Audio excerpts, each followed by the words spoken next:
Alors, ce qui m'intéresse ce matin, c'est que vous travaillez en ce moment sur le virus. Nous sommes d'accord. Je travaille, mais pas forcément au labo, puisque on travaille sur ordinateur avec un collègue, et puis c'est tout.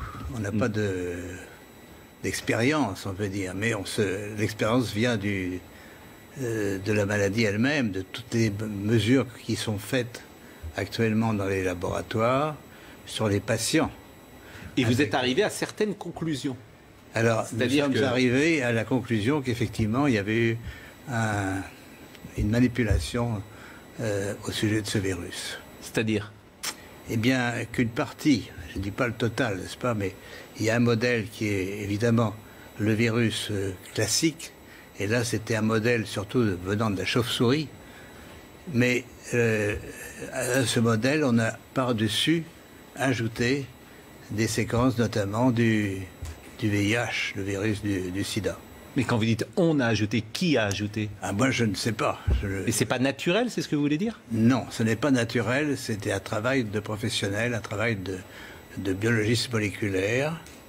C'est un travail très minutieux, on peut dire d'horloger, on peut dire au niveau des séquences. Mais dans quel but?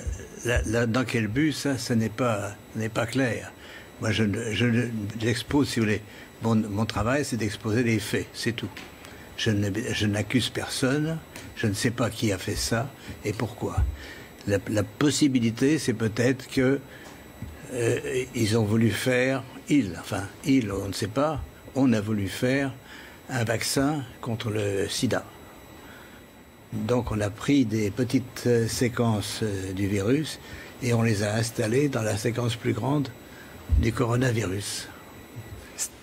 Alors, je suis pas sûr de comprendre tout ce que vous dites. C'est-à-dire que dans ce virus, il y a une part de VIH? Voilà, c'est ça. Le matériel génétique du virus est un long ruban d'ARN, n'est-ce pas? Comme de l'ADN, mais c'est de l'ARN. Et dans ce long ruban, à une certaine place, on a fixé des séquences petites de VIH. Mais ces séquences petites ne sont pas petites pour ne rien vouloir dire. Elles ont la possibilité de modifier, par exemple, ce qu'on appelle des sites antigéniques. C'est-à-dire, si on veut faire un vaccin, on peut très bien modifier la protéine qui est exposée pour le vaccin par une petite séquence venant d'un autre virus. Mais vous êtes certain de ça? Parce qu'on a dit que le bruit a couru, que c'était d'une origine humaine, finalement. Et ça a été ensuite réfuté par la plupart des autorités scientifiques, quand même. Il y a quand même une volonté d'étouffement, si vous voulez. Les travaux, nous ne sommes pas les premiers. Un groupe de chercheurs indiens, très, très renommés, avait publié la même chose. On les aura forcés à rétracter. Et on les a forcés comment? C'est-à-dire, c'est annulé. Il y a, si vous regardez leur publication, vous avez une grande bande annulée parce que... Mais ce que vous dites là, la plupart des scientifiques disent le contraire, quand même. De moins en moins.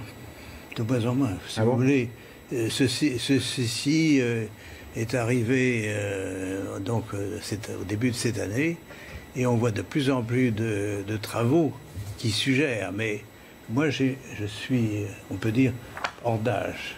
Je suis prix Nobel et je peux travailler librement. J'ai donc aucune pression sur moi qui peut agir.